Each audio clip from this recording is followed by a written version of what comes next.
All rise. Veuillez vous lever. The International Criminal Court is now in session. L'audience de la Cour pénale internationale est ouverte.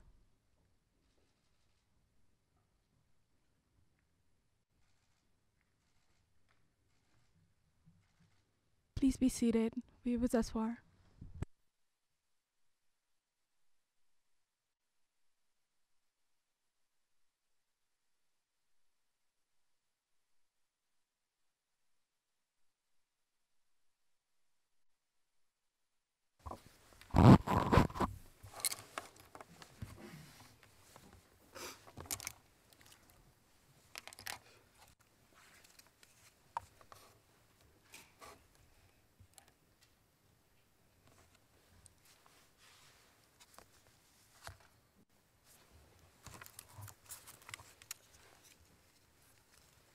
Good morning. Bonjour. Est-ce que le greffier d'audience pourrait citer l'affaire, je vous prie? Le greffier d'audience, bonjour Madame le Président, Madame la Présidente, Madame, Messieurs les juges. La situation en République centrafricaine, le procureur contre Jean-Pierre Bemba Gombo, Emeki Lolo Moussamba, Jean-Jacques Manginda Kabongo, Fidel Babala Wandou et Narcisse Harido. Référence de l'affaire ICC 01050113. La présidente, je vous remercie. Je m'appelle Sylvia Fernandez de Gourmandi et je suis la juge présidente dans l'appel interjeté dans l'affaire Le Procureur contre Jean-Pierre Bemba Gombo et Al. Mes collègues pour cet appel sont Madame la juge Sanji Mamsenono Monaghan, Monsieur le juge Howard Morrison, Monsieur le juge Geoffrey Anderson et Monsieur le juge Piotr Hofmanski. Se joignent également à moi les juristes de la division de l'appel, Monsieur Volker Nerlich, Madame Savina Savidis, Madame Marianne Saracco, Monsieur Silvestro Stazzone, Monsieur Juan Calderon Mesa et Madame Shannon Gadiri Asli. Je souhaiterais demander aux parties de bien vouloir se présenter au fin du compte-rendu d'audience et je vais commencer par la défense et la défense de Monsieur Jean-Pierre Bemba Gombo. La défense. Bonjour Madame la Présidente, bonjour Madame, Messieurs les juges et bonjour à tous mes confrères et toutes mes consoeurs. Je souhaiterais dans un premier temps souhaiter à tout le monde une bonne journée internationale de la femme et nous avons dans notre équipe Mylène Dimitri, Inès Pierre de la Brière, Yuking Liu et moi-même, Maître Melinda Taylor. Je vous remercie. La Présidente, je vous remercie. J'appelle maintenant la défense de Monsieur Emeki Lolo Moussamba. La défense. Bonjour Madame la Présidente et bonjour à Madame et Messieurs les juges et à tout le monde dans le prétoire. Je suis Maître Carnavas, aidé de Madame Tatarenko, de Maître Mbengue et de Maître Kilolo. La présidente, qu'en est-il de la défense de Jean-Jacques Magenda Kabango? La défense, bonjour. Maître Christopher Gosnell, pour représenter M. Magenda qui n'est pas présent ce matin dans le prétoire, aidé de Stéphanie Herian et de Avner Setiniki. La présidente, je vous remercie. La défense de M. Fidel Babala Wandou, je vous prie. Bonjour Madame la Présidente, bonjour Mesdames et Messieurs les juges. Monsieur Fidel Babala Wandou est représenté à cette audience par Godefroy Bokolombe, assistant juridique, Madame Adriana Maria Manolescu, gestionnaire de dossier, et moi-même Jean-Pierre Kilenda Kakengi-Basila, conseil principal. Thank you. La présidente, je vous remercie et j'appelle maintenant la défense de Narcisse Harido. La défense de Narcisse Harido, Maître Takou. Madame la Présidente, je suis Maître Chef Charles Achalele Tako. Je représente Monsieur Harido et mon estimé confrère aurait aimé être ici, mais malheureusement, la Cour n'a pas pu le faire venir. Mais Monsieur Harido insiste pour que son nom soit placé au compte-rendu d'audience. Je suis aidé de Maître Tibor Bajnovic, de Maître Michael Rose, et nous avons un autre de mes assistants qui a d'autres tâches aujourd'hui, qui n'est pas présent. Je vous remercie. Mais M. Harido est présent aujourd'hui.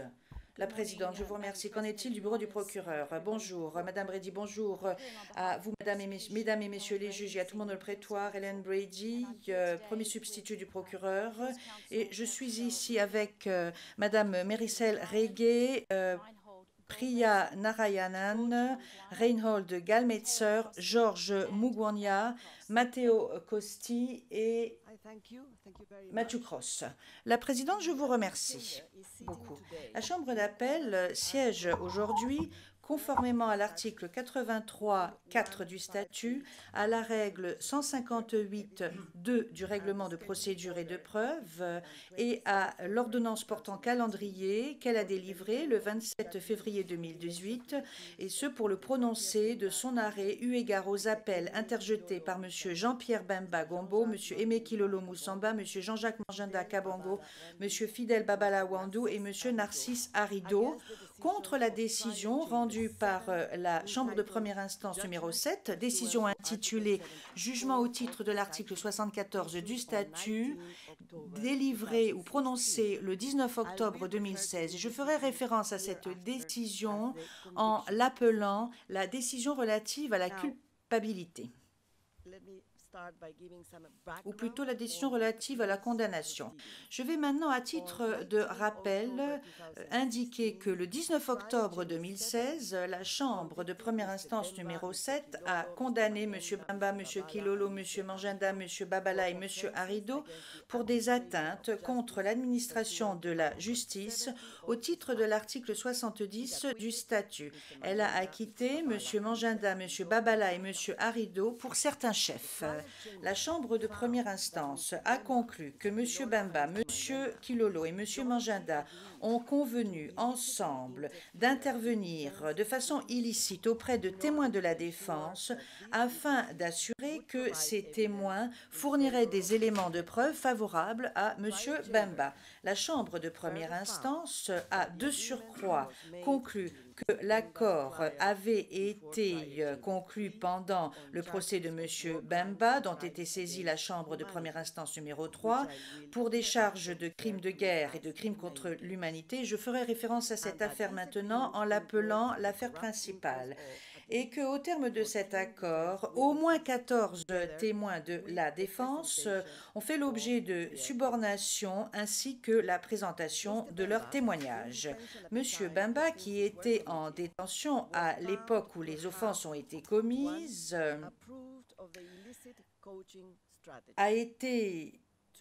était en détention, et il a été conclu que, premièrement, il avait approuvé la stratégie de préparation illicite, deuxièmement, avait planifié et donné des instructions précises eu égard aux témoins, et qu'il avait été également tenu informé des activités de préparation illicite, et qu'il avait, quatrièmement, exprimé son contentement au sujet du témoignage des témoins ainsi préparés de façon illicite. M. Kilolo, en tant que conseil de M. Bemba dans l'affaire principale, a dirigé les activités d'enquête de la défense. La Chambre de première instance a conclu qu'il avait mis en œuvre les instructions de M. Bemba et qu'il avait, de façon illicite, préparé les témoins lors d'appels téléphoniques ou lors de réunions personnelles peu de temps avant la déposition des dits témoins. La Chambre de première instance a conclu que l'angle d'approche principal des activités de préparation illicite portait sur des éléments essentiels qui avaient une incidence sur le fond de l'affaire principale, et deuxièmement sur des questions qui avaient une incidence sur la crédibilité des témoins, tels que les contacts préalables avec la défense, des versements d'argent ou des promesses reçues de la part de la défense dans l'affaire principale, ou le fait de connaître certaines parties tierces. M. Manjanda était la personne qui dirigeait l'équipe de la défense de M. Bemba dans l'affaire principale. Il donnait des conseils à M. Kilolo et à M. Bemba et faisait le lien entre les deux. La Chambre de première instance a conclu que M. Manjanda, premièrement, a informé M. Kilolo au sujet des témoignages des témoins lorsque M. Kilolo n'était pas physiquement présent dans le prétoire. Deuxièmement, a donné des conseils sur les performances bonnes ou mauvaises des témoins, ou s'il fallait que d'autres consignes leur soient données, ou qu'il fallait présenter des propositions sur la meilleure façon de préparer de façon illicite les témoins. Et troisièmement, a relayé les instructions et consignes de M. Bemba et rendait M. Kilolo conscient du fait que M. Bemba souhaitait mettre en œuvre certaines choses lors de la préparation illicite des témoins. La Chambre de première instance a conclu que les trois co-auteurs, à savoir M. Bemba, M. Kilolo et M. Magenda, ont dépendu de leurs co-accusés, M. Babala et M. Arido, qui, bien qu'ils ne fassent pas partie du plan commun, ont fait des efforts pour parvenir à cet objectif. M. Babala était un associé politique proche de M. Bemba et organisait ses finances. Et il a été conclu qu'il a transféré des paiements illicites à certains témoins, et ce, à la demande de M. Bemba. La Chambre de première instance a également conclu que M. Babala a encouragé M. Kilolo à payer ses témoins après leur déposition dans l'affaire principale. M. Arido, un ancien membre des forces armées de la République centrafricaine, a fait l'objet d'une conclusion de la part de la Chambre de première instance, suivant laquelle il avait recruté 4 témoins de la défense pour l'affaire principale, et ce, en fonction des instructions de M. Kilolo. La Chambre de première instance a conclu que M. Arido a fourni des conseils à ces 4 témoins et leur a promis des compensations et une réinstallation en Europe après leur témoignage.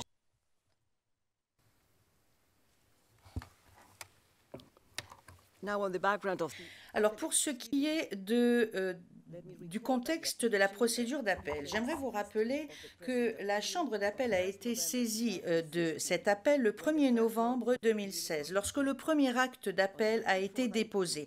Le 24 avril 2017, M. Arido, M. Babala, M. Magenda, M. Bemba et M. Kilolo ont déposé leur acte d'appel respectif. Le 10 juillet 2017, le procureur a déposé sa réponse unique à ces actes d'appel. Ces mémoires d'appel, se reprend l'interprète. Les appelants ont soulevé de nombreux moyens d'appel contre la décision relative à la condamnation. Ces moyens d'appel portent premièrement sur les charges, deuxièmement sur l'admissibilité des éléments de preuve documentaires, troisièmement sur des erreurs de procédure alléguées, quatrièmement sur l'interprétation des éléments juridiques des atteintes au titre de l'article 70, cinquièmement l'interprétation des formes de responsabilité au titre des articles 25.3 A, petit b et petit c du statut, et sixièmement, l'évaluation de la Chambre de première instance des éléments de preuve. Les appelants demandent à la Chambre d'appel d'infirmer toutes les conclusions et constatations de culpabilité et d'annuler la décision relative à la condamnation. Le texte de l'arrêt est long et exhaustif parce qu'il s'agit de 5 appels et il faut savoir que dans le cadre de leurs appels respectifs, les appelants ont soulevé de nombreuses questions relatives à la conduite des enquêtes qui a abouti à l'affaire en l'espèce, ainsi qu'au sujet d'erreurs de procédure qui auraient été commises dans la phase préliminaire et dans la phase de première instance. Dans le texte écrit de l'arrêt, la Chambre d'appel traite également des motions de procédure pendantes qui ont été déposées pendant la phase de l'appel. Compte tenu de la longueur du texte écrit de l'arrêt, je ne vais pas vous présenter toutes les questions qui figurent dans le texte, mais je me contenterai de résumer certains aspects essentiels. Ce résumé ne fait pas partie du texte écrit de l'accord qui seul fait foi pour ce qui est des décisions et des motifs de la Chambre d'appel. Le texte de l'arrêt sera mis à la disposition des parties à la fin de cette audience. J'aborde maintenant les arguments soulevés par les appelants eu égard à l'admissibilité des éléments de preuve documentaires et je commencerai dans un premier temps par la question des immunités. Deuxièmement, j'aborderai les dossiers et fichiers de Western Union. Troisièmement, les documents du quartier pénitentiaire et quatrièmement, les documents interceptés par les néerlandais. Je vais maintenant en venir à la violation alléguée des immunités, de l'immunité plutôt de M. Kilolo et de M. Manganda. M. Kilolo et M. Babala font valoir que l'enquête et les poursuites en l'espèce sont entachées par la violation des immunités de M. Kilolo et de M. Manganda en tant que membre de la défense de M. Bemba dans l'affaire principale. Contrairement aux arguments présentés par M. Kilolo et M. Babala, la Chambre d'appel considère qu'il n'y a pas de base juridique pour une telle immunité. Une immunité qui émane d'une procédure juridique pour un conseil de la défense exerçant devant la Cour s'applique seulement à l'exercice de la compétence des tribunaux nationaux. Il ne constitue pas une interdiction à l'opération de la procédure de cette Cour. En d'autres termes, M. Kilolo et M. Magenta ne bénéficiaient d'aucune immunité vis-à-vis de la Cour et en conséquence, il n'y a pas d'immunité qui devait faire l'objet de dispense. En conséquence, la Chambre d'appel rejette les arguments de M. Kilolo et de M. Babala à cet égard. J'en viens maintenant aux arguments présentés par les appelants au sujet de l'admissibilité des dossiers de Western Union. Et dans un premier temps, je vais m'intéresser à la question des violation alléguée de l'article 69, paragraphe 7 du statut. M. Kilolo, M. Manganda, M. Harido et M. Babala font valoir que la Chambre de première instance a commis une erreur en n'excluant pas comme élément de preuve non admissible au titre de l'article 69, paragraphe 7 du statut des fichiers de virement d'argent faits par Western Union et reçus par les autorités autrichiennes. Je ferai référence à ces fichiers ou à ces dossiers en les appelant les dossiers Western Union. La Chambre d'appel considère que le paragraphe 7 de l'article 69 du statut envisage deux types d'analyse consécutives. Dans un premier temps, il faut déterminer si les éléments de preuve en question ont été, et je cite, obtenus par moyen d'une violation ou d'une infraction du statut ou de droits humains reconnus internationalement. Fin de la citation. Une réponse affirmative à cette question ne suffit pas pour considérer les 10 éléments de preuve inadmissibles. La deuxième étape consiste à considérer si, et je cite, l'infraction jette un doute important sur la fiabilité du dit élément de preuve, fin de la citation, en application du paragraphe 7 petit a de l'article 69 du statut où, et je cite, l'admission des éléments de preuve irait à l'encontre du droit et nuirait sérieusement l'intégrité de la procédure, fin de la citation, en application du paragraphe 7b de l'article 69 du statut. En cas d'une réponse affirmative pour la première et la deuxième étape de l'enquête, l'élément de preuve en question est considéré comme non admissible. Mais la Chambre d'appel est d'avis que les informations qui figurent dans les dossiers de Western Union sont certes plus limitées que des renseignements relatifs à des comptes bancaires en règle générale, sont en principe également protégées par le droit humain internationalement reconnu, droit à la vie privée, qui est englobé par le paragraphe 7 de l'article 69 du statut. La Chambre d'appel constate que ce droit qui est reconnu internationalement, droit à la vie privée, n'est pas absolu, mais peut faire l'objet d'interventions légitimes conformément au droit lorsque il est nécessaire de protéger des intérêts publics importants. La possibilité d'intervention légitime pour ce qui est de ce droit à la vie privée soulève la question de la portée de l'enquête qui doit être menée à bien par la Cour, eu égard au respect du droit national afin d'obtenir une détermination en application du paragraphe 7 de l'article 69 du statut. La Chambre d'appel note que le paragraphe 8 de l'article 69 du statut précise cette question, puisqu'il est indiqué, et je cite, que lorsqu'elle se prononce sur la pertinence ou l'admissibilité des éléments de preuve réunis par un État, la Cour ne se prononce pas sur l'application de la législation nationale d'un État. Fin de la citation. Si nous prenons en considération le texte de cette disposition et que nous plaçons cela dans le contexte de l'historique de la rédaction, la Chambre d'appel considère que le paragraphe 8 de l'article 69 du statut établit une séparation sans aucune ambiguïté entre les sphères nationales et les sphères internationales pour ce qui est des compétences respectives de la Cour et des États. De surcroît, la Chambre d'appel considère que cette interdiction à considérer l'application de législation nationale s'applique également lorsque les éléments de preuve sont réunis par un État qui exécute une demande d'assistance de la Cour ou lorsqu'il s'agit d'éléments de preuve obtenus directement par le procureur. L'exécution de la part d'un État d'une demande de coopération et la transmission à la Cour des éléments de preuve requis par les autorités compétentes de cet État indique que la collecte des éléments de preuve a bel et bien eu lieu conformément à la législation nationale de l'État et aux procédures nationales pertinentes.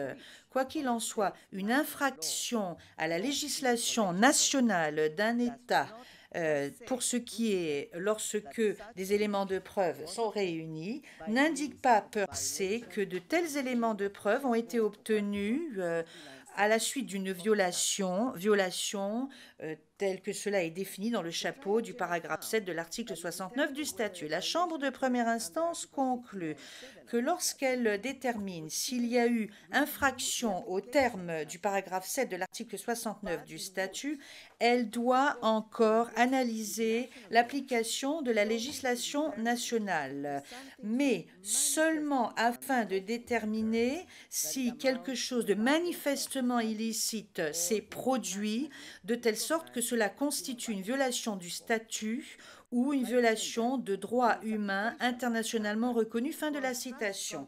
La Chambre de première instance, lorsqu'elle a appliqué cette norme qui s'oppose à ces violations manifestes du droit national avec une simple qui fait l'opposition entre ces violations manifestes de la législation nationale et de simples infractions du droit national. La Chambre d'appel considère que l'introduction de la part de la Chambre de première instance d'une norme manifestement illicite pour justifier une enquête dans l'application de la législation nationale n'a aucune base statutaire. Une telle enquête est incompatible avec l'interdiction absolument sans équivoque qui figure au paragraphe 8 de l'article 69 du statut. La Chambre d'appel conclut que la Chambre de première instance a commis une erreur de droit lorsqu'elle a conclu, au terme du paragraphe 7 de l'article 69 du statut, que la portée de son enquête incluait une évaluation pour savoir s'il y avait eu des violations, manifestes ou autres, du droit national autrichien lorsqu'elle a réuni les fichiers Western Union. Après avoir conclu qu'il y avait cette erreur de droit, la Chambre d'appel a analysé l'application de la législation exacte aux faits pertinents. Au vu des arguments présentés par les appelants, la Chambre d'appel indique qu'il y a 3 circonstances de pertinence pour déterminer si les fichiers Western Union ont été obtenus en violation du statut ou d'un droit humain internationalement reconnu. Premièrement, l'accès direct du procureur à la base de données Western Union avant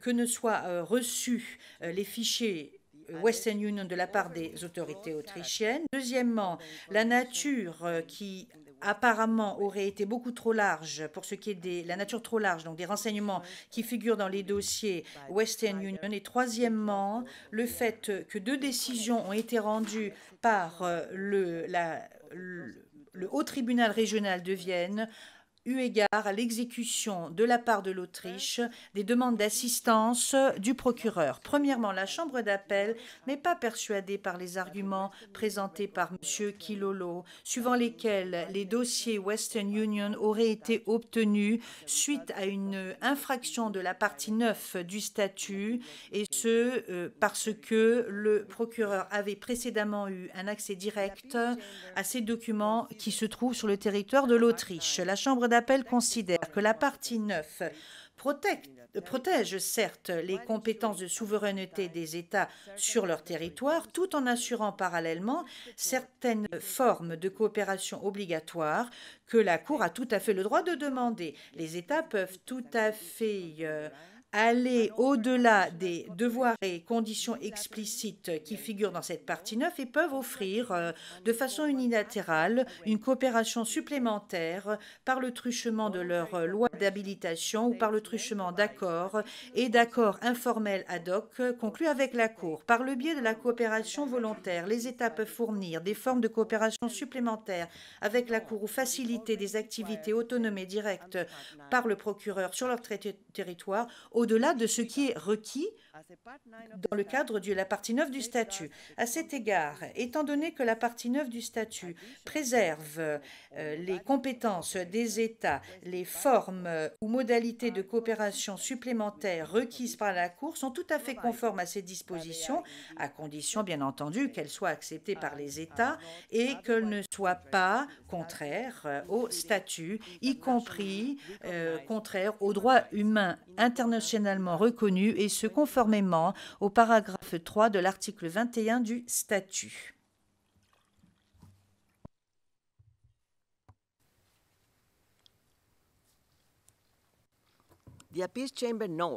La Chambre d'appel constate qu'au moment où les autorités autrichiennes ont reçu les demandes d'assistance du procureur, ils avaient été informés de façon assez détaillée du fait que l'accusation avait déjà eu accès à certaines informations relatives à des transactions financières, soit par voie de courriel, soit parce qu'elle avait trié les informations dans les bureaux de Western Union à Vienne. Et elle indique que cela n'a pas d'importance à cet égard. La Chambre d'appel constate qu'à aucun moment les autorités autrichiennes n'ont soulevé de préoccupations eu égard aux activités autonomes menées à bien par le procureur. Les autorités autrichiennes confirment, qui plus est, que cette procédure a été exécutée suite aux 3 demandes d'assistance du procureur. La Chambre d'appel conclut que l'accès direct du procureur aux informations financières avant que ne soient reçus les dossiers de Western Union était tout à fait conforme à la partie 9 du statut, et M. Kilolo n'a pas su démontrer qu'il existait une erreur. La Chambre d'appel n'est pas non plus convaincue par les arguments soulevés par M. Magenda, M. Babala et M. Harido, suivant lesquels, étant donné que le procureur avait eu accès direct aux informations de la base de données de Western Union, les dossiers de Western Union pouvaient être considérés comme ayant été obtenus suite à une violation du droit humain reconnu internationalement, droit à la vie privée, au sens du paragraphe 7 de l'article 69 du statut. Ces arguments se fondent essentiellement sur une interprétation du droit autrichien. Toutefois, la Chambre d'appel est d'avis que la Cour ne peut pas se prononcer si et comment la performance d'une activité d'enquête précise est autorisée par la législation nationale de l'État en question. La Cour ne peut appliquer que ses propres sources de droit, telles que cela est énoncé dans l'article 21 du statut. En conséquence, la Cour n'est pas autorisée et de toute façon n'est pas à même de déterminer si, au vu des circonstances factuelles en l'espèce, la législation autrichienne autorisait ou non le procureur à avoir accès à des informations relatives à des transactions financières exécutées par Western Union sans avoir au préalable une ordonnance de la Cour ou du tribunal. En conséquence, la Chambre d'appel réfute et rejette les arguments présentés par les appelants à cet égard. Deuxièmement, eu égard aux arguments suivant lesquels les demandes d'assistance du procureur présentées à l'Autriche étaient de nature beaucoup trop large et en tant que telles donc étaient disproportionnées. La Chambre d'appel conclut que la Chambre de première instance a commis une erreur de droit lorsqu'elle a déclaré qu'elle n'était pas en droit de s'intéresser à la question de la proportionnalité lors de la collecte des dossiers Western Union. La Chambre d'appel, en conséquence, a mené à bien cette analyse elle-même. À cet égard, et tel que cela est expliqué de façon plus détaillée dans le texte écrit de l'arrêt, la Chambre d'appel rappelle que les dossiers Western Union sont des tableaux Excel qui donnent le détail des transactions financières exécutées par Western Union. Les dates des transactions ainsi que les sommes, tout comme les noms, les dates de naissance, les numéros d'identification et les adresses de la personne qui envoie l'argent et de celle qui la reçoit sont autant de paramètres indiqués dans ces tableaux. Les 68 personnes identifiées dans ces tableaux incluaient entre autres des témoins potentiels, des membres de l'équipe de la défense dans l'affaire principale, des associés politiques et un membre d'une famille. La Chambre d'appel est d'avis que les dossiers Western Union qui ont été demandés et qui ont été obtenus eu égard à des transactions financières pour ce qui est de ces 68 personnes, telles que identifiées dans les demandes d'assistance du procureur, étaient proportionnelles aux besoins d'enquête du procureur. Eu égard aux informations relatives à des transactions financières effectuées avant que ne soit délivré le mandat d'arrêt contre M. Bemba dans l'affaire principale, la Chambre d'appel considère que cette information est relativement limitée, ne porte pas sur des détails de nature névralgique ou relevant de la vie privée et n'a pas été utilisée par la Chambre de première instance. La Chambre d'appel conclut en conséquence que les informations n'ont pas été obtenues au moyen d'une interférence disproportionnée et d'une atteinte disproportionnée du droit internationalement reconnu des personnes à la vie privée. La Chambre d'appel conclut que l'erreur de droit commise par la Chambre de première instance lorsqu'elle ne s'est pas intéressée à la question de la proportionnalité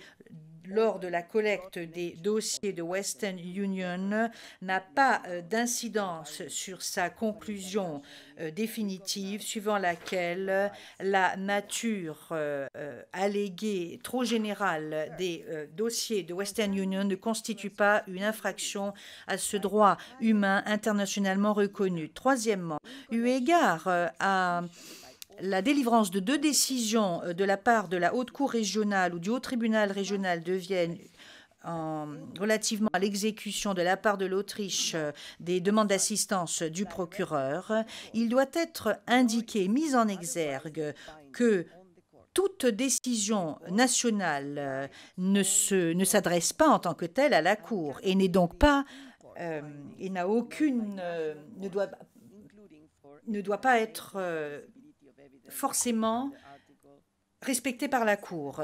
La Cour doit utiliser ses propres sources de droit et ne peut tout simplement pas importer des conclusions présentées par des tribunaux nationaux, y compris lorsqu'il s'agit de déterminer l'admissibilité d'éléments de preuve au titre de l'article 69.7 du statut. La Chambre d'appel note que les autorités autrichiennes n'ont jamais communiqué les décisions prises par un tribunal national ou n'ont jamais indiqué qu'il y ait quelque problème que ce soit pour ce qui était de la collection, de la transmission des dossiers Western Union. La Chambre d'appel est d'avis en conséquence que le prononcé de ces 2 décisions par le Haut Tribunal régional de Vienne n'indique pas qu'il y a eu infraction du statut ou de droit humain internationalement reconnu lors de la collecte des dossiers Western Union. Avant de continuer, j'aimerais indiquer que Monsieur le juge Anderson a présenté une opinion individuelle au texte de l'arrêt et il est question de l'admissibilité des dossiers Western Union. À son avis, l'approche adoptée par le procureur pour collecter des éléments de preuve représente une infraction du droit à la vie privée des accusés. Il n'est pas d'accord non plus avec la décision prise à la majorité qui consiste à faire fi de la décision ou à ne pas prendre en considération la décision du tribunal d'appel autrichien. Nonobstant ceci, il indique que même si les dossiers Western Union ont été obtenus en violation d'un droit humain internationalement reconnu à la vie privée, la violation de ce droit ne constitue pas en l'espèce quelque chose qui serait du niveau qui irait à l'encontre du droit ou qui nuirait de façon grave à l'intégrité de la procédure.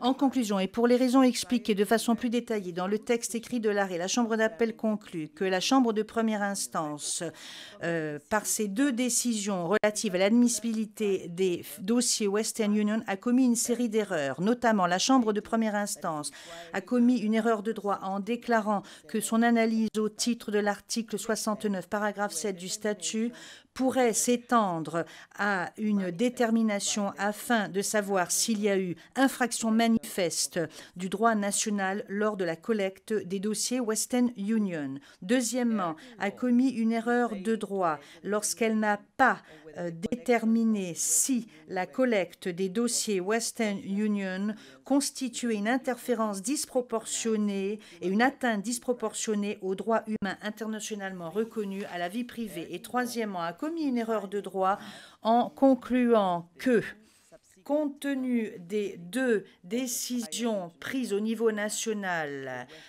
par le Haut tribunal régional de Vienne, les dossiers Western Union ont été obtenus suite à une violation d'un droit humain internationalement reconnu, droit à la vie privée. Toutefois, si le droit est appliqué aux faits pertinents, la Chambre d'appel considère qu'aucune de ces erreurs prises dans leur totalité ou de façon individuelle a une incidence sur la conclusion de la Chambre de première instance suivant laquelle les dossiers Western Union n'étaient pas admissibles au titre du paragraphe 7 de l'article 69 du statut. Pour ces raisons, la Chambre d'appel rejette les moyens d'appel présentés par M. Margenda, M. Kilolo, M. Babala et M. Harido, eu égard à la non-admissibilité alléguée des dossiers Western Union.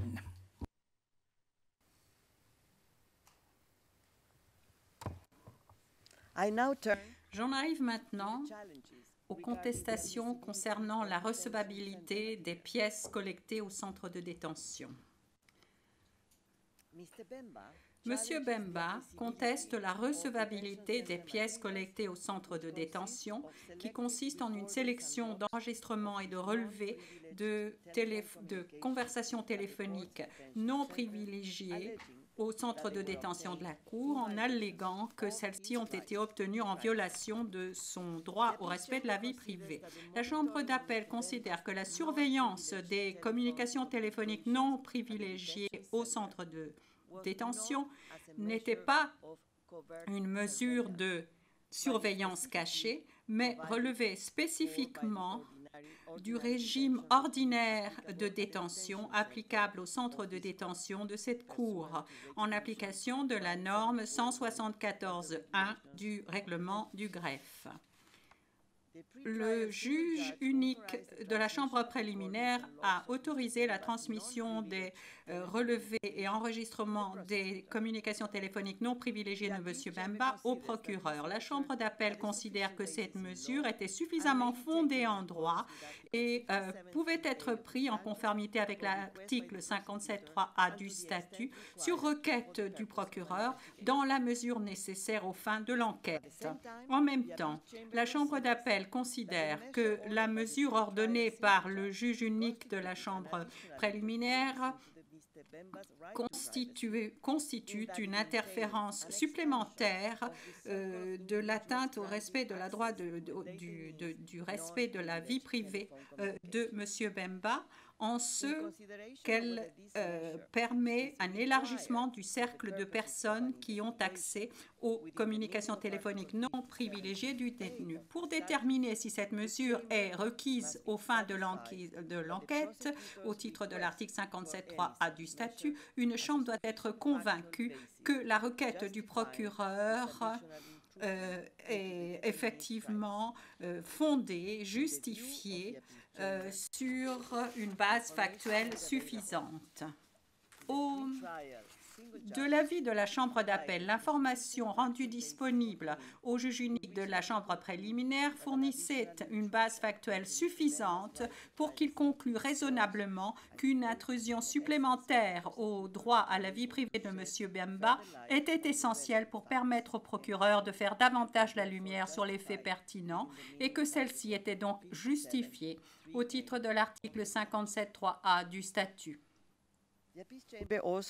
La Chambre d'appel rejette également l'argument de M. Bemba selon lequel la transmission des enregistrements en cause avait été obtenue par le biais du régime de surveillance passive et transmis au procureur en application d'une autorisation judiciaire par le juge unique de la Chambre préliminaire et que cela n'aurait dû avoir lieu qu'après une vérification judiciaire préalable en ce qui concerne la pertinence et les expurgations. Un contrôle judiciaire ultérieur sur les enregistrements effectivement transmis au procureur n'était pas nécessaire étant donné que le juge unique avait déterminé sur la base des informations portées à son attention que l'accès aux enregistrements préexistants des appels téléphoniques non privilégiés de M. Bemba était nécessaire aux fins de l'enquête du procureur au sens de l'article 57.3a du statut. S'agissant de l'argument de M. Bemba, selon lequel il aurait dû avoir la possibilité de contester les mesures de surveillance et d'obtenir un recours, la Chambre d'appel note que M. Bemba a effectivement présenté une telle contestation et que la Chambre de première instance l'a examinée au fond, dans la décision de recevabilité des pièces du centre de détention. Le fait que M. Bemba soit en désaccord avec la manière dont la Chambre de première instance a statué sur son argument, ce qu'il conteste dans le présent appel, n'indique pas qu'il lui a été refusé le droit de présenter ses arguments à ce sujet et de voir la Chambre de première instance de les examiner. La Chambre d'appel conclut par conséquent que l'ordonnance du juge unique de la Chambre préliminaire était licite. J'en arrive maintenant aux pièces interceptées par les autorités néerlandaises et à leur recevabilité. Tout d'abord, la portée du secret professionnel. Au cours du procès, la Chambre de première instance a été confrontée avec la question suivante. Est-ce que les pièces interceptées par les autorités néerlandaises pouvaient être exclues comme éléments de preuve non admissibles au titre de l'article 69.7 du statut au motif qu'elles avaient été obtenues en violation de leur nature privilégiée alléguée. Ces pièces consistent en relevés et enregistrements des conversations téléphoniques de M. Kilolo, collectées par les autorités néerlandaises et transmises au procureur en exécution d'une requête en assistance. M. Bemba et M. Kilolo avancent que la Chambre de première instance a commis une erreur en omettant d'exclure et en finalement s'appuyant sur les pièces interceptées par les autorités néerlandaises ayant trait aux communications téléphoniques de M. Kilolo, lesquelles avaient été obtenues en violation du secret professionnel. Conformément à la règle 73.1 du règlement, les communications entre une personne et son conseil juridique relèvent du secret professionnel si, premièrement, ces communications sont effectuées dans le contexte de leur relation professionnelle, deux, que le client n'a pas volontairement consenti à la divulgation de la communication ou n'a pas préalablement divulgué son contenu à une partie tierce qui relève de cette divulgation, qui prouve cette divulgation. Les communications entre un avocat et son client n'interviennent qui n'interviennent pas dans le contexte d'une relation professionnelle sont par conséquent exclus de cette disposition.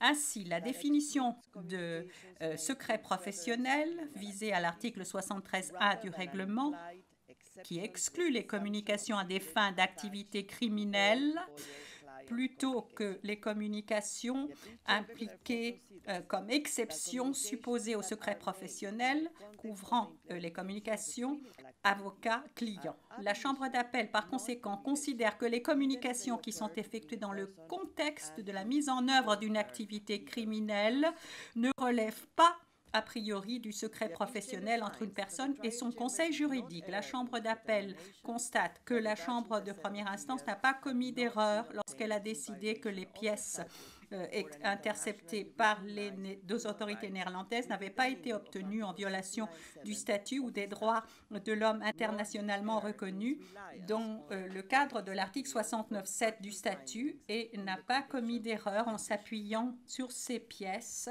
pour ses conclusions dans la décision relative à la peine. J'ai résumé les conclusions principales de la Chambre d'appel en ce qui concerne la recevabilité des éléments de preuve documentaire. J'en arrive maintenant aux questions d'erreurs de procédure. Erreur de procédure alléguée.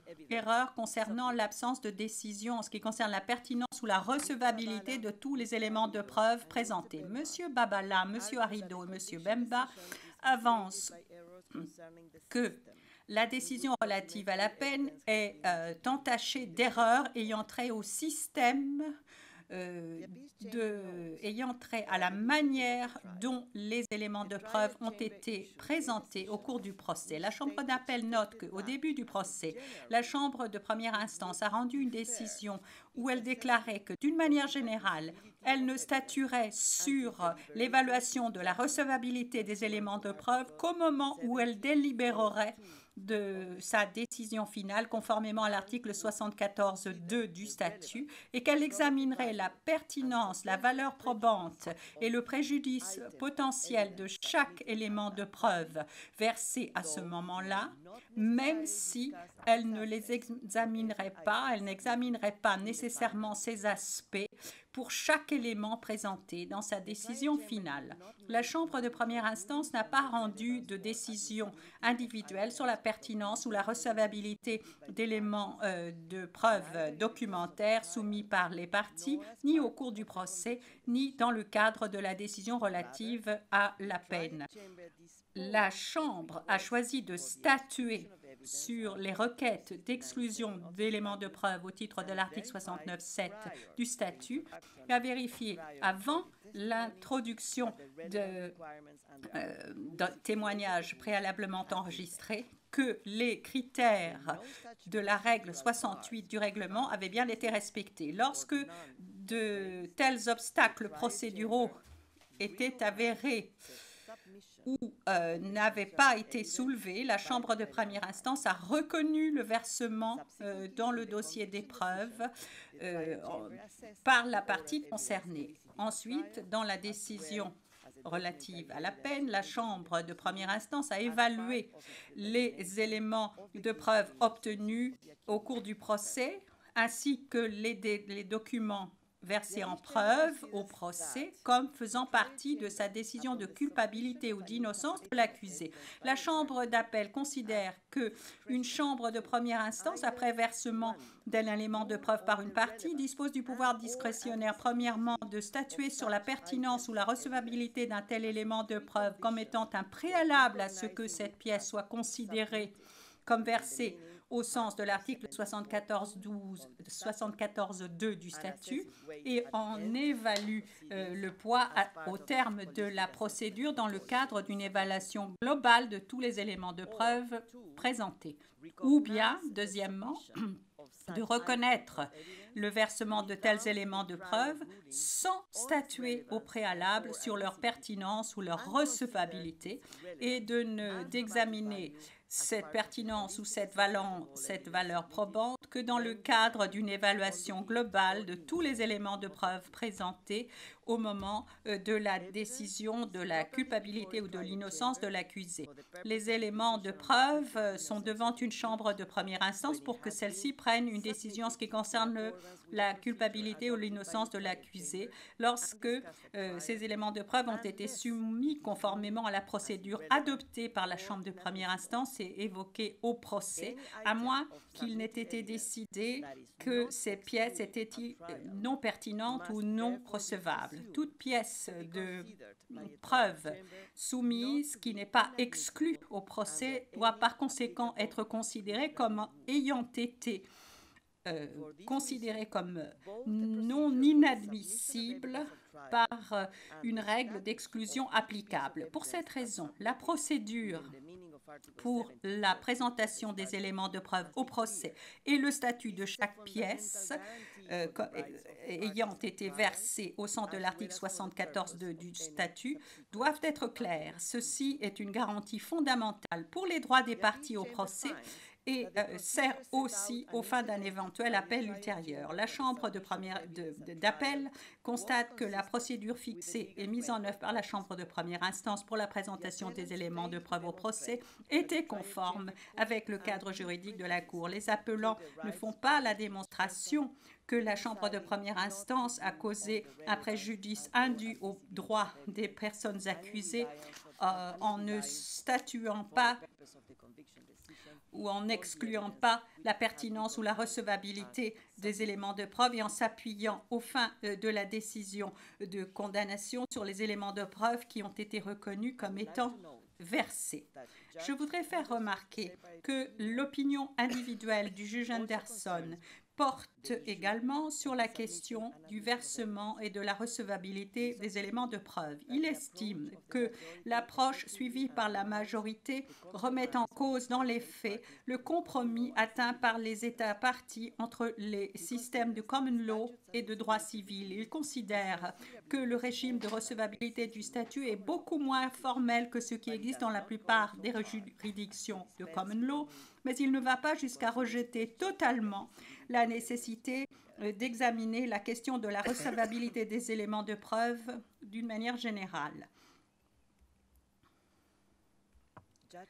Le juge Anderson note que il peut ne pas être nécessaire d'appliquer le filtre de la recevabilité lorsqu'un procès est mené sur la base d'un dossier central où la présentation des éléments de preuve est dirigée par le juge président. Il est par contre important de garder à l'esprit que ce procès en l'affaire en cause est mené de manière contradictoire. Selon l'avis du juge Anderson, l'approche de la Chambre de première instance consistant à ne pas fournir d'explications aux parties quant au fait que certaines pièces étaient prises en compte et d'autres pas était inéquitable. J'en arrive maintenant aux contestations des appelants s'agissant de l'interprétation faite par la Chambre de première instance des infractions visées par l'article 70 du statut.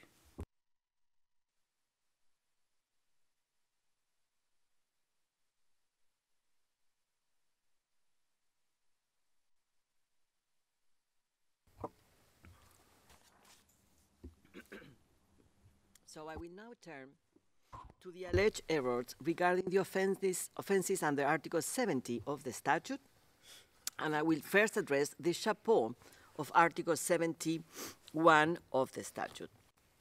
Mr. Bemba argues that the trial chamber erred by not requiring a showing of special intent and by not excluding accessorial modes of liability on the basis of the intent requirement set out in the chapeau of Article 71 of the statute.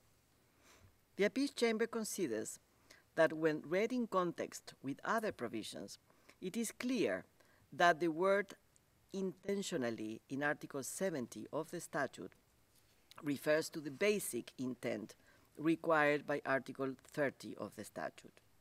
As correctly found by the trial chamber, the basic intent under Article 30 of the statute applies to the offenses against du statut s'applique aux atteintes à l'administration de la justice, à la règle 163.1 du règlement. Selon la Chambre d'appel, la référence explicite à intentionnellement à l'article 70 ne s'écarte pas de la norme visée à l'article 30 du statut, mais simplement précise que la même norme s'applique aux atteintes visées ci-après. La Chambre d'appel considère en outre que tous les modes de responsabilité visés à l'article 25.3 du statut sont d'application, en principe, en application de la règle 163.1 du règlement. Selon la Chambre d'appel, rien dans la règle 163.1 du règlement ne restreint l'application de l'article 30 du statut aux atteintes à l'administration de la justice. Et la référence à l'intention dans le chapeau de l'article 70.1 du statut ne doit pas être considérée de manière restrictive comme faisant référence simplement à l'article 32 du statut, mais à la disposition dans son ensemble. La Chambre d'appel conclut par conséquent que M. Bemba n'a pas démontré une erreur de la part de la Chambre de première instance.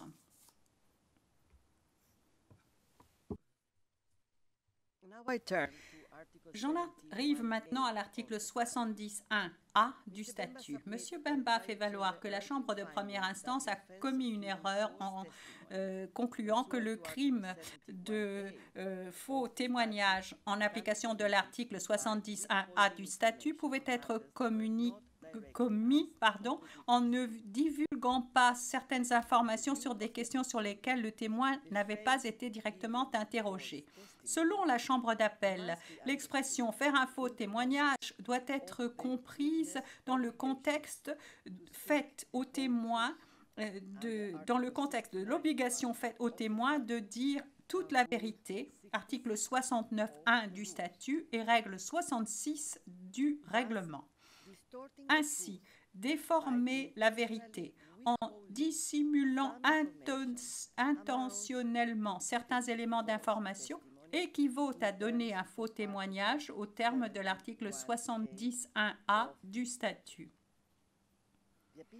La Chambre d'appel, en conséquence, considère qu'un témoin livre un faux témoignage, article 70.1a du statut, lorsque le témoin fournit de manière intentionnelle des réponses incomplètes aux questions en omettant des faits sur lesquels on lui pose des questions spécifiques ou en omettant des faits qui sont nécessairement couverts ou inextricablement liés aux informations sollicitées pendant la déposition. C'est ainsi que la Chambre d'appel considère que la Chambre de première instance n'a pas commis d'erreur en considérant que dissimuler intentionnellement des informations inextricablement liées aux questions posées aux témoins constituait un faux témoignage. Article 70.1b du statut. M. Bemba fait également valoir que la Chambre de première instance a commis une erreur en constatant que l'article 70.1b du statut couvre tout membre de l'équipe de la défense, y compris un accusé qui, de facto, joue un rôle significatif dans la stratégie de la défense. La Chambre d'appel est d'accord avec M. Bemba et avec la Chambre de première instance pour dire que l'article 70.1b du statut vise tout d'abord le comportement incriminé, présenter un faux témoignage, plutôt que la qualité de l'auteur en tant que partie. La Chambre d'appel est également d'accord avec la Chambre de première instance pour dire que le terme présenter des éléments de preuve vise la présentation formelle d'éléments de preuve au dossier de procédure. Étant donné l'objectif global de la disposition, c'est-à-dire éviter la présentation d'éléments de preuve faux ou falsifiés, la Chambre d'appel est d'avis que l'atteinte visée à l'article 70.1b du statut peut être commise par tous ceux, quel que soit leur statut formel en tant que partie, par tous ceux qui ont de fait la capacité à présenter des éléments de preuve, soit à cause de leurs droits statutaires, soit parce qu'ils y ont été autorisés par la Chambre dans les circonstances concrètes de l'affaire. La Chambre d'appel comprend que la Chambre de première instance a considéré qu'en la présente affaire, c'était M. Kilolo qui s'était livré à l'acte effectif de présenter un faux témoignage et que par conséquent l'auteur physique de l'atteinte était bien lui. Le comportement de M. Kilolo a ensuite été imputé à M. Bemba et à M. Bemba en vertu du fait qu'ils étaient tous les trois des co-auteurs. L'attribution par la Chambre de première instance à M.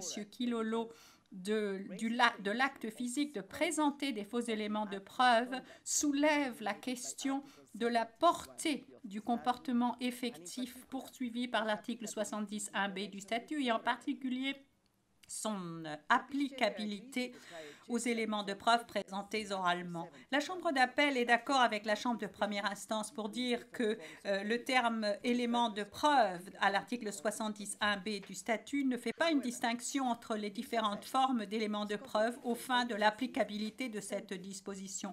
Néanmoins, l'atteinte est commise lorsque l'élément de preuve est présenté, c'est-à-dire lorsqu'il est officiellement versé à la procédure, en sachant qu'il est faux ou falsifié. S'agissant de faux témoignages, lorsqu'une partie appelle un témoin, elle n'est pas maître du fait que le témoin livre ou non un faux témoignage. La partie appelante peut espérer ou anticiper que le témoin mentira devant la Chambre, mais cela reste la décision indépendante du témoin de le faire ou non lorsqu'il témoigne devant la Cour. Ainsi, une partie appelant un témoin peut espérer qu'un certain résultat, mais ne peut pas savoir que la déposition, qui n'existe pas encore, est fausse ou falsifiée au terme de l'article 70.1b du statut. La Chambre d'appel estime que le libellé de l'article 70.1b du statut ne peut pas être réconcilié avec la nature orale du témoignage et que par conséquent elle couvre seulement la présentation de preuves documentaires fausses ou falsifiées. La Chambre d'appel, par conséquent, considère que la Chambre de première instance a commis une erreur en constatant que cette disposition incluait bel et bien les éléments de preuve présentés par oral. En conséquence, la Chambre d'appel accepte le moyen d'appel, le sous-moyen d'appel 1.4 de M. Bemba. M. Bemba, M. Kilolo et M. Manjenda ont été inculpés au titre de l'atteinte visée à l'article 70.1b du statut pour la production de faux éléments de preuve présentés par oral. Ainsi, la Chambre d'appel considère que ces inculpations ont été prononcées à tort et renverse les inculpations prononcées à cet égard. Article 70.1c du statut. M. Bemba, avec M. Manjenda et M. Arido, conteste également l'interprétation faite par la Chambre de première instance de l'article 70.1c du statut. La Chambre d'appel considère qu'au fin de l'article 70.1c du statut, le terme témoin doit être interprété au sens large, prenant en considération le contexte et l'objectif de la disposition. La Chambre d'appel est d'accord avec la Chambre de première instance pour dire que le terme témoin, article 70.1c, doit être pris dans un sens plus large que celui utilisé à l'article 70.1a du statut ou le protocole pour les témoins qui poursuit un but différent. Néanmoins, la Chambre d'appel considère que le terme témoin dans cette disposition n'a pas besoin d'être précisé ultérieurement en exigeant que soit interrogé, que les personnes aient bien été interrogées par une partie ou l'autre.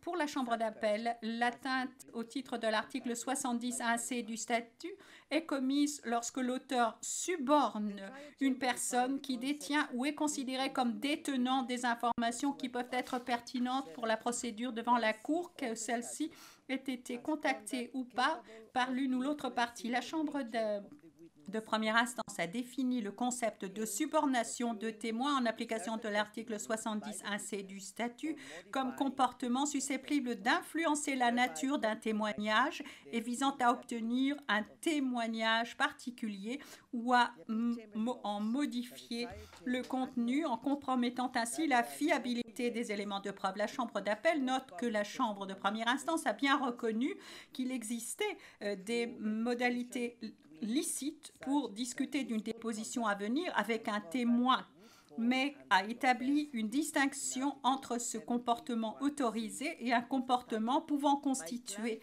une atteinte visée à l'article 70.1c du statut en précisant que l'utilisation de subornation signifie que le comportement pertinent vise à pervertir la déposition du témoin. Fin de citation. La Chambre d'appel considère, contrairement aux arguments avancés par M. Bemba et M. Manjenda, que la Chambre de première instance n'avait pas à l'esprit un comportement qui pouvait être considéré comme une interaction légitime avec les témoins. La Chambre de première instance a constaté que M.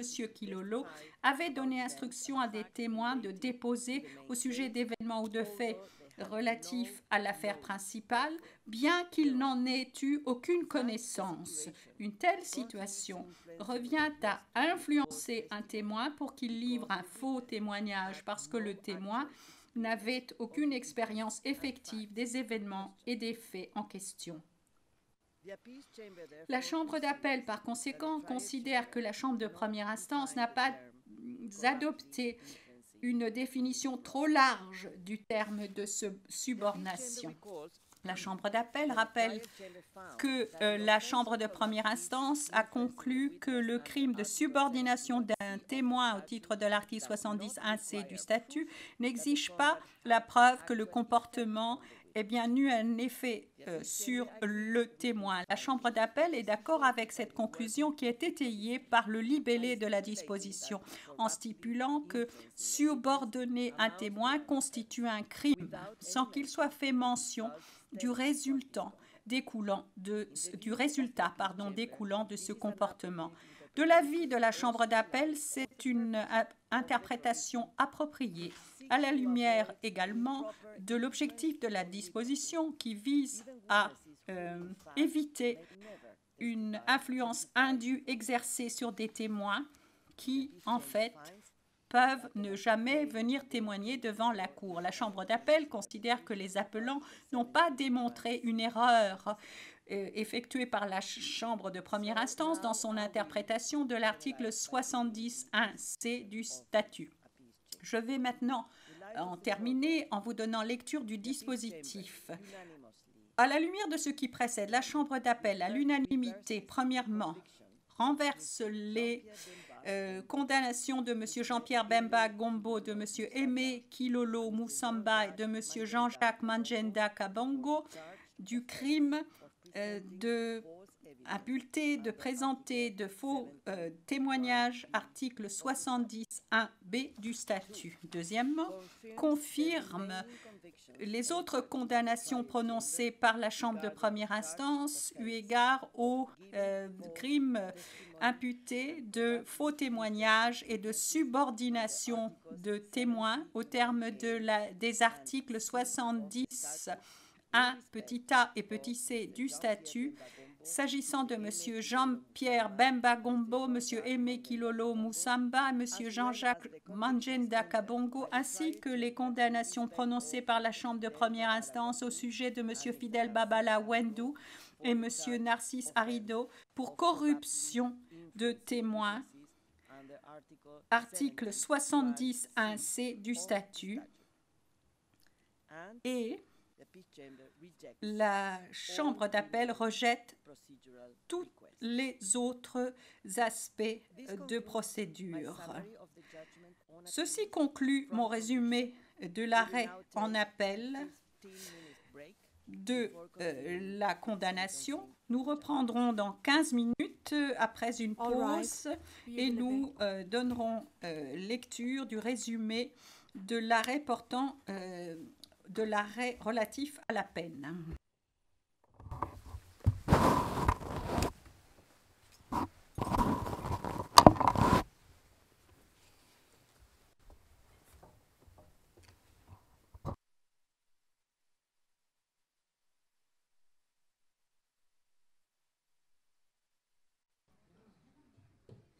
All rise.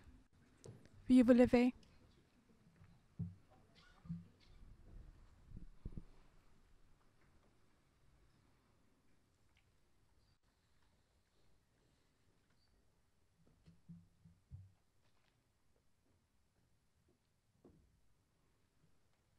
Please be seated. Veuillez vous asseoir.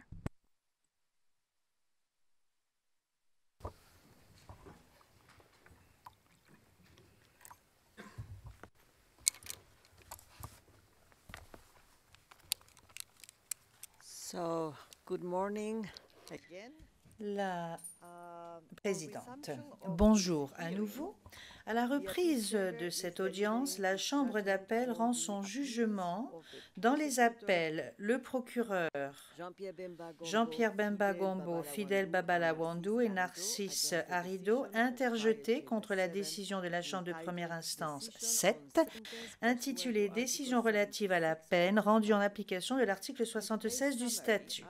Dans le résumé présenté aujourd'hui, je ferai référence à cette décision en l'appelant la décision relative à la peine. Je résumerai dans un moment l'arrêt de la Chambre d'appel qui a été rendu à l'unanimité. Ce résumé ne fait pas partie du texte de l'arrêt écrit. Seul fait autorité l'exposé de la décision et des motifs de la Chambre d'appel consigné dans le texte écrit de l'arrêt. Le texte de l'arrêt sera mis à la disposition des parties et des participants plus tard aujourd'hui. À titre de rappel, après les condamnations de M. Bemba, M. Kilolo, M. Marjanda, M. Harido et M. Babala pour des atteintes à l'administration de la justice visées à l'article 70 du statut, la Chambre de première instance a fixé leurs peines respectives le 22 mars 2017. Eu égard à M. Bemba, la Chambre de première instance l'a condamné à une peine unique de 12 mois d'emprisonnement qu'il purgera à la suite de celle prononcée à son encontre par la Chambre de première instance 3 dans l'affaire principale et a ordonné que le temps que M. Bemba a passé en détention en attendant d'être jugé ne sera pas déduit de sa peine de prison. La Chambre de première instance l'a aussi condamné à une amende de 300 000 € qu'il devra payer dans un délai de 3 mois à compter de la décision relative à la peine. Eu égard à M. Kilolo, la Chambre de première instance l'a condamné à une peine unique de 30 mois d'emprisonnement et à une amende de 30 000 € qu'il devra payer dans un délai de 3 mois à compter de la décision relative à la peine. La Chambre de première instance a suspendu l'exécution du reste de la peine après déduction du temps déjà passé en détention pour une période de 3 ans, de sorte que la peine ne prenne pas effet si M. Kilolo s'acquitte de l'amende dans le délai des 3 mois et, deuxièmement, à moins qu'il ne commette pendant cette période et en quelque lieu que ce soit une nouvelle infraction passible d'une peine d'emprisonnement, y compris toute atteinte à l'administration de la justice. De même, eu égard à M. Marjanda, la Chambre de première instance l'a condamné à une peine unique de 24 mois d'emprisonnement. La Chambre de première instance a ordonné la suspension du reste de la peine après déduction du temps déjà passé en détention pour une période de 3 ans, de sorte que la peine ne prenne pas effet à moins que M. Marjanda ne commette pendant cette période et en quelque lieu que ce soit une nouvelle infraction passible d'une peine d'emprisonnement, y compris toute atteinte à l'administration de la justice. Eu égard à M. Babala, la Chambre de première instance l'a condamné à 6 mois d'emprisonnement que la Chambre a considéré comme purgé compte tenu du temps qu'il a déjà passé en attendant d'être jugé. M. Harido a été condamné à 11 mois d'emprisonnement que la Chambre de première instance a considéré comme purgé compte tenu du temps qu'il a déjà passé en détention en attendant d'être jugé. Le 21 juin 2017, M. Babala, M. Harido et M. Bemba, ainsi que le procureur, ont déposé leurs mémoires d'appel respectives contre la décision relative à la peine. Et le 21 août 2017, les parties ont déposé leurs réponses respectives aux mémoires d'appel. J'aborde maintenant l'examen au fond des appels et souhaite préciser, comme je l'ai fait pour notre résumé eu égard à la décision relative à la condamnation, que compte tenu du nombre de questions soulevées en appel et étant donné que ceci est seulement un résumé de l'arrêt, je vais m'efforcer de mettre en exergue seulement les conclusions essentielles de la Chambre d'appel puisqu'elles englobent les questions les plus importantes soulevées dans les 4 appels. S'agissant de l'appel de M. Bemba, la Chambre d'appel note qu'il interjette 12 moyens d'appel contre la décision relative à la peine. Eu égard à son deuxième moyen d'appel, M. Bemba fait valoir que la Chambre a commis une erreur en s'appuyant sur des événements et des infractions alléguées qui ne faisaient pas partie des charges et qui n'ont jamais fait partie des charges, notamment des allégations concernant les communications de M. Bemba avec le témoin D19 et le soi-disant plan de mesures correctives, à savoir que le comportement de M. Bemba qui souhaitait faire échec à l'enquête du procureur sur les atteintes au titre de l'article 70. La question posée consiste donc à savoir si des infractions ou des allégations qui ne font pas partie des charges peuvent être prises en considération aux fins de déterminer la peine. La Chambre d'appel rappelle que la peine prononcée pour une personne condamnée pour des crimes et infractions relevant de la compétence de la Cour doit être proportionnée au crime ou à l'infraction ainsi qu'à la culpabilité de la personne condamnée.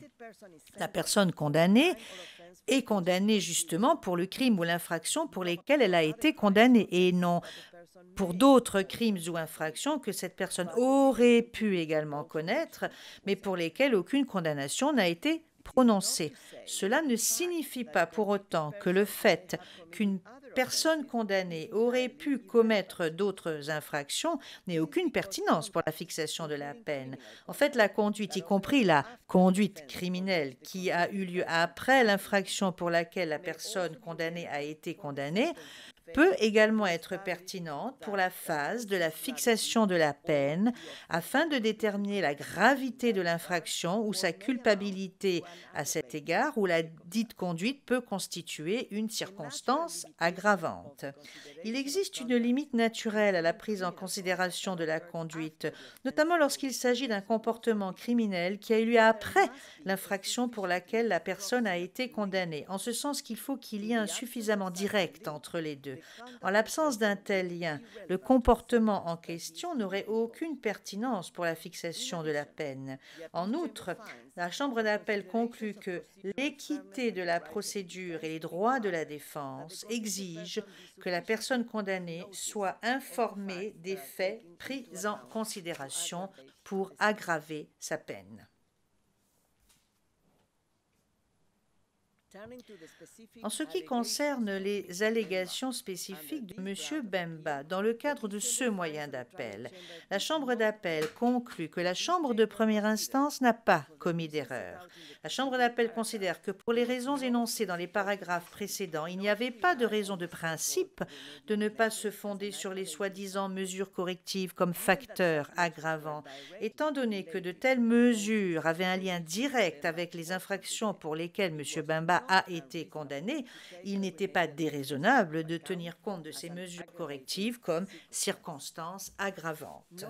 La Chambre d'appel n'est pas non plus convaincue que M. Bemba n'a pas été suffisamment informé que cela pouvait constituer une circonstance potentiellement aggravante. Pour des raisons expliquées plus longuement dans le texte de l'arrêt, la Chambre d'appel ne considère pas non plus que la Chambre de première instance a commis une erreur en s'appuyant sur la conversation téléphonique avec le témoin D19 lorsqu'elle a analysé l'utilisation abusive des communications confidentielles de M. Bemba au quartier pénitentiaire. En conséquence, la Chambre d'appel rejette les arguments présentés par M. Bemba dans le cadre de son deuxième moyen d'appel. Par son 10e moyen d'appel, M. Bemba avance, entre autres, que la Chambre de première instance s'est basée de façon erronée sur des considérations de politique générale lorsqu'elle a déterminé que la peine de M. Bemba ne devrait pas être déduite pour le temps qu'il a passé en détention dans le cadre de cette procédure. À cet égard, la Chambre d'appel considère qu'au terme de l'article 78, paragraphe 2 du statut, la Cour déduit le mandat précédemment passé en détention conformément à une ordonnance de la Cour. Toutefois, lorsque les circonstances sont telles qu'un accusé a passé du temps en détention parce que des mandats d'arrêt ont été délivrés dans différentes affaires par différentes chambres, le temps passé en détention ne peut seulement être pris en considération qu'une fois. Comme l'a fait remarquer la Chambre de première instance, dans des situations telles que celle-ci, l'existence de procédures au titre de l'article 70 n'aurait aucun impact. L'interprétation avancée par M. Bemba serait difficile à réconcilier avec l'un des objectifs de l'article 70 du statut, à savoir la dissuasion de la commission d'atteinte à l'administration de la justice. En conséquence, la Chambre d'appel n'a pas commis d'erreur en ne déduisant pas le temps précédemment passé en détention de la peine d'emprisonnement imposée lors de cette procédure. Ceci étant dit, la Chambre d'appel constate que la condamnation et la peine imposée dans l'affaire principale ont fait l'objet d'un appel et qu'une décision de la part de la Chambre d'appel est pendante. Au vu de ces circonstances, la Chambre d'appel considère que la décision de la Chambre de première instance qui consistait à ne pas déduire le temps que M. Bemba avait passé en détention en attendant qu'il soit sujet en l'espèce, a été prise à la condition que la peine dans l'affaire principale reste intacte. La décision de la Chambre de première instance de ne pas déduire le temps en question ne peut être seulement comprise de façon raisonnable que comme signifiant que si la condamnation ou la peine dans l'affaire principale venait à être infirmée en appel, le temps que M. Bemba a passé en détention suite au mandat d'arrêt délivré dans la procédure relative aux atteintes au terme de l'article 70 du statut serait automatiquement déduit de la peine d'emprisonnement imposée par la Chambre de première instance en l'espèce. Il en irait de même, mutatis mutandis, si la peine de M. Bemba dans l'affaire principale venait à être diminuée en appel, si le temps passé en détention à partir du 23 novembre 2013, date à laquelle le mandat d'arrêt relatif à la procédure au titre des atteintes conformément à l'article 70 du statut qui lui a été délivré, jusqu'à la date de la diminution de la peine en appel, si cela dépasse la durée de la peine réduite. La Chambre d'appel constate que la présidence, en tant qu'entité responsable des questions relatives à l'exécution des peines, sera tout à fait à même de procéder aux ajustements nécessaires pour déterminer si, en l'espèce, la peine de M. Bemba pourrait être considérée comme purgée au cas où la condamnation ou la peine dans l'affaire principale venait à être annulée en appel. En conséquence, la Chambre d'appel rejette le 10e moyen d'appel de M. Bemba. Pour des raisons beaucoup plus expliquées dans le texte écrit de l'arrêt, les autres moyens d'appel de M. Bemba sont également rejetés. J'en viens maintenant aux appels de M. Babala et de M.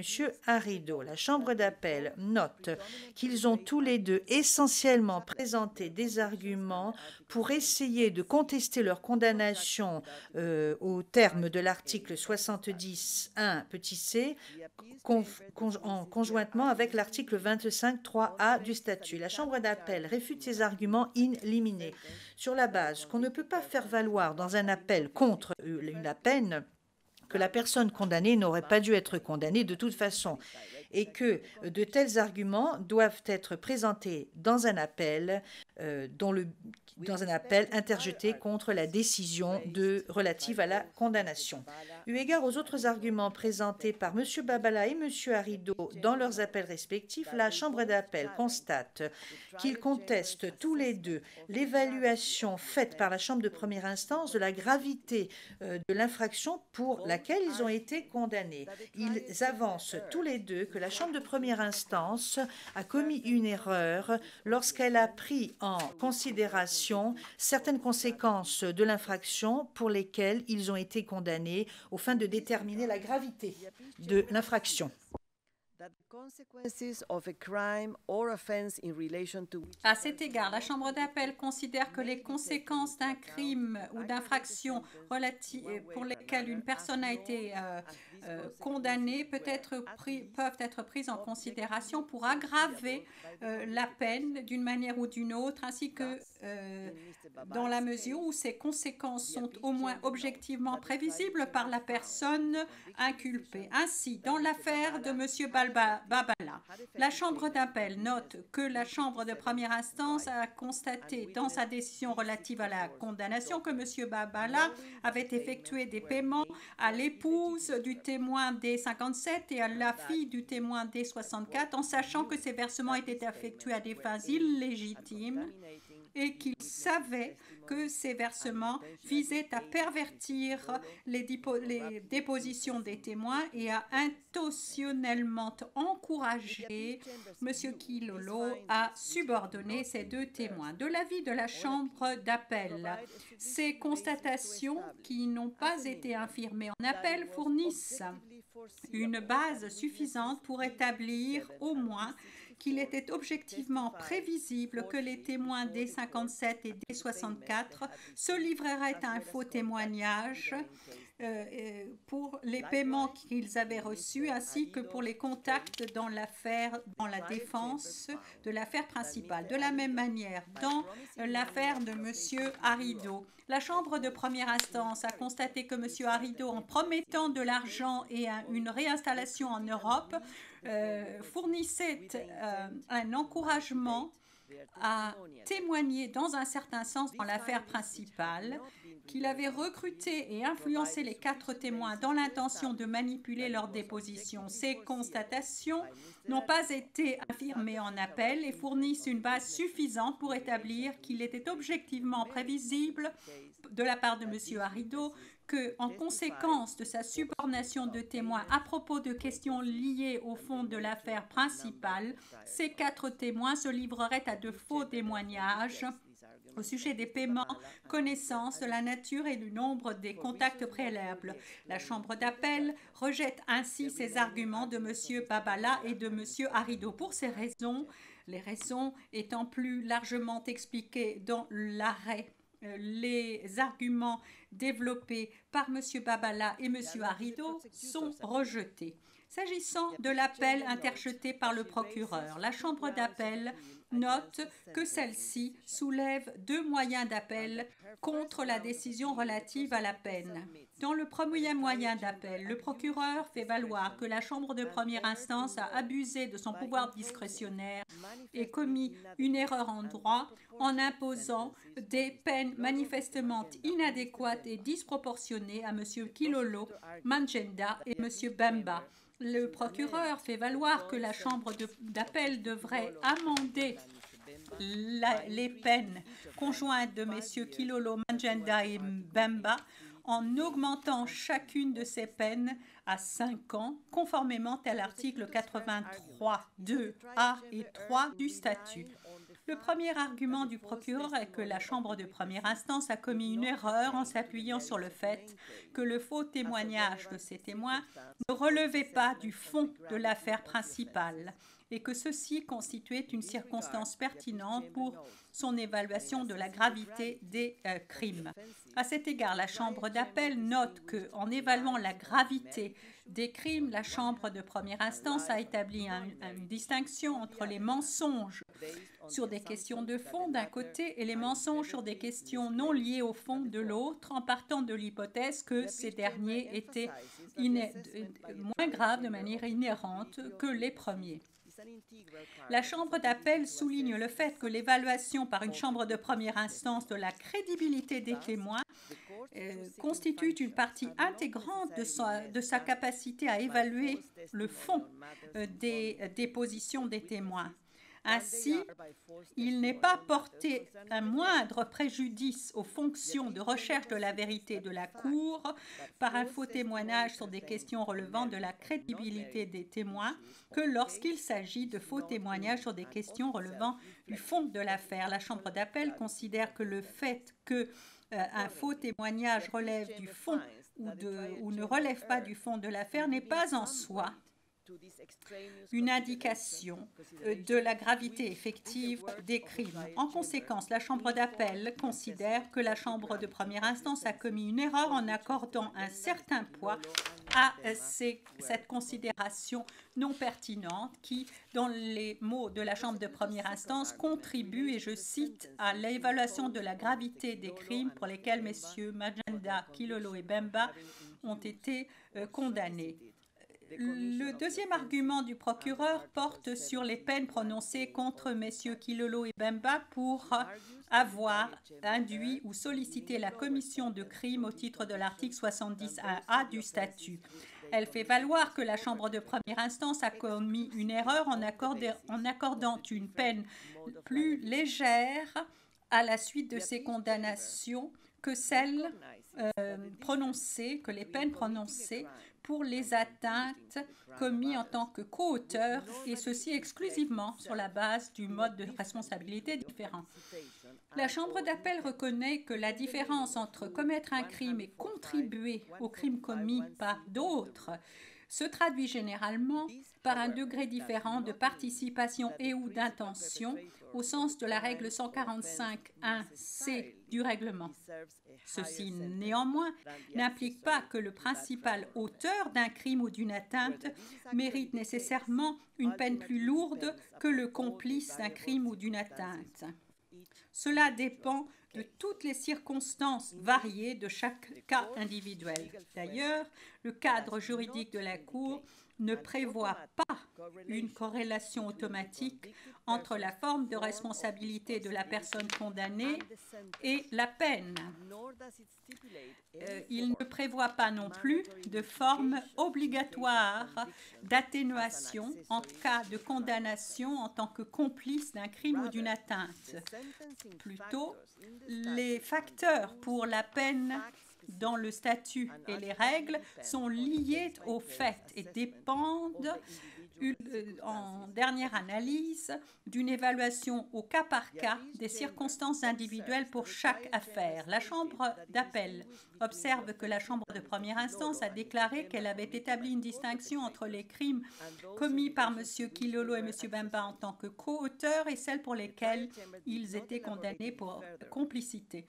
La Chambre de première instance n'en a pas dit davantage sur ce point. Néanmoins, cette distinction semble avoir constitué la base de l'imposition d'une peine individuelle plus légère pour les crimes commis au titre de l'article 70.1a, pour lesquels M. Kilolo et M. Bemba ont été condamnés en tant que complices, que les peines pour qu'ils ont commis en tant que co-auteurs. D'ailleurs, la Chambre d'appel note que les descriptions faites par la Chambre de première instance des faits pertinents pour l'évaluation de la culpabilité respective de M. Kilolo et de M. Bemba pour leur rôle en tant que co-auteurs des crimes articles 70.1b et c du statut et leur rôle en tant qu'accessoire pour le crime article 70.1a du statut sont presque identiques dans leur nature. L'estimation faite de la gravité de ces trois crimes est essentiellement la même. Il apparaît par conséquent que la Chambre de première instance a considéré qu'une réduction de la peine pour le crime commis au titre de l'article 70.1a du statut n'était due que au mode de responsabilité concerné, ce qui constitue une erreur.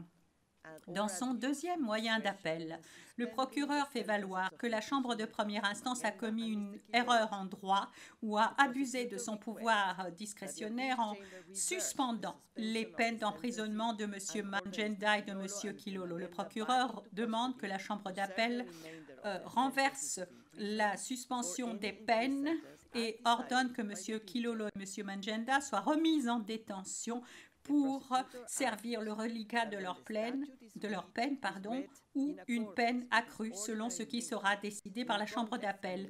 Le procureur fait valoir que lorsque le statut doit être lu en conformité avec sa signification ordinaire, en contexte et à la lumière de son objectif et de son but, il est évident qu'il n'y a aucune lacune dans le statut et le règlement qui réglemente de manière exhaustive les procédures de prononcer des peines à la Cour, les sanctions possibles et leur mise en œuvre et exécution.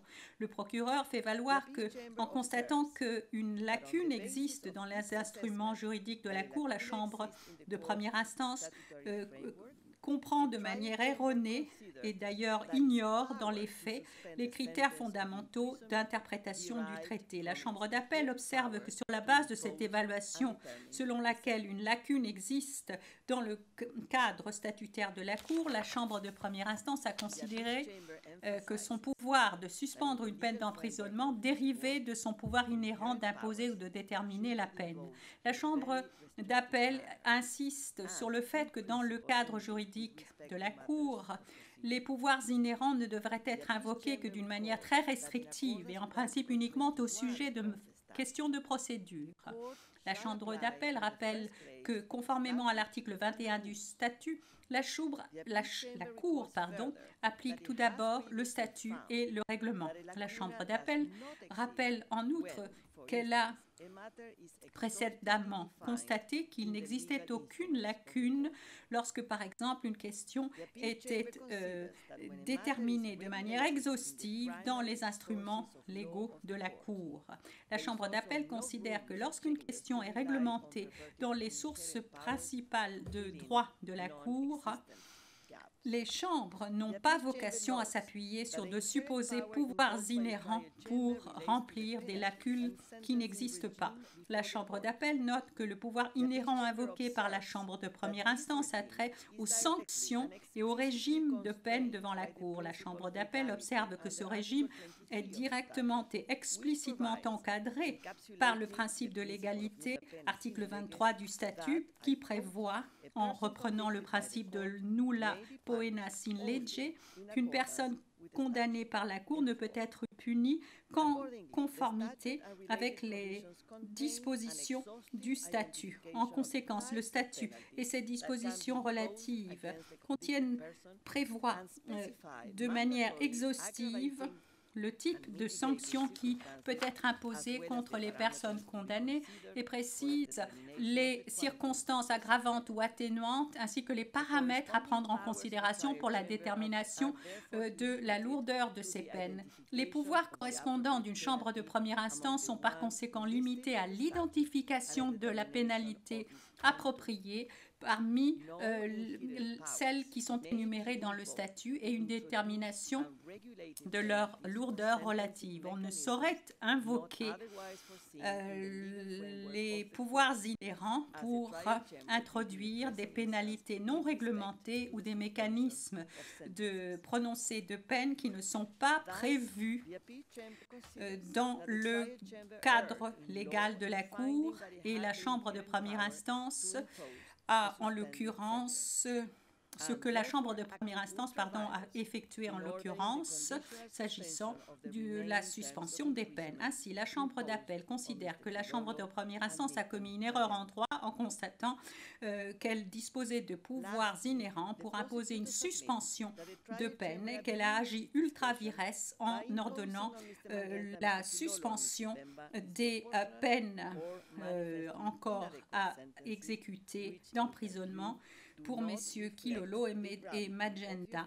Enfin, le procureur fait valoir que la Chambre de première instance a abusé de son pouvoir discrétionnaire en imposant à messieurs Magenta, Kilolo et Bemba des peines disproportionnées et manifestement inadéquates qui, à son avis, ne reflètent pas la gravité des crimes et la culpabilité des personnes condamnées. Ayant constaté que la Chambre de première instance avait commis une erreur en s'appuyant sur certaines circonstances non pertinentes pour la détermination de la durée des peines de messieurs Magenta, Kilolo et monsieur Bemba, et que la Chambre de première instance avait agi ultra vires en prononçant une suspension de peine contre M. Magenta et M. Kilolo, la Chambre d'appel considère que ces erreurs impliquent un renversement et un renvoi devant la Chambre de première instance pour que celle-ci prenne une nouvelle décision. La Chambre d'appel considère par conséquent qu'il n'est pas nécessaire à ce stade pour elle de revoir les peines prononcées contre M. Magenta, Kilolo et M. Bemba, puisque ces peines et de considérer que ces peines sont manifestement légères et inappropriées au point de constituer un abus du pouvoir discrétionnaire de la part de la Chambre de première instance. En résumé, la Chambre d'appel rappelle qu'elle a rejeté tous les moyens d'appel avancés par M. Arido et M. Babala contre leurs peines respectives. Les peines prononcées contre eux sont par conséquent confirmées. La Chambre d'appel rejette également tous les moyens d'appel soulevés par M. Bemba dans sa condamnation. S'agissant de l'appel du procureur, la Chambre d'appel a conclu que la Chambre de première instance avait commis une série d'erreurs s'agissant des peines prononcées contre M. Bemba, Magenta et M. Kilolo.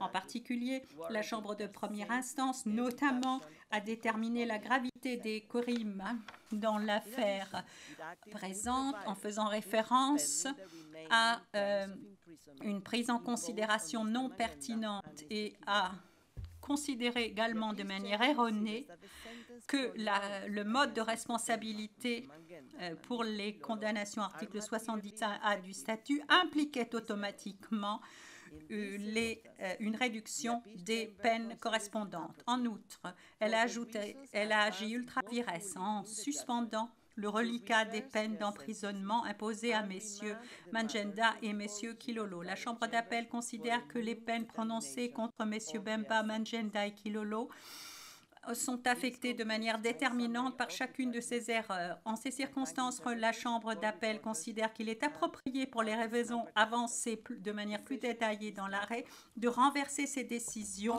relatives aux peines prononcées et renvoie la question à la Chambre de première instance initiale pour qu'elle statue à nouveau sur ces peines. Ceci conclut mon résumé de l'arrêt. Je remercie les interprètes, les sténotypistes, toutes les parties et participants. Nous levons la séance.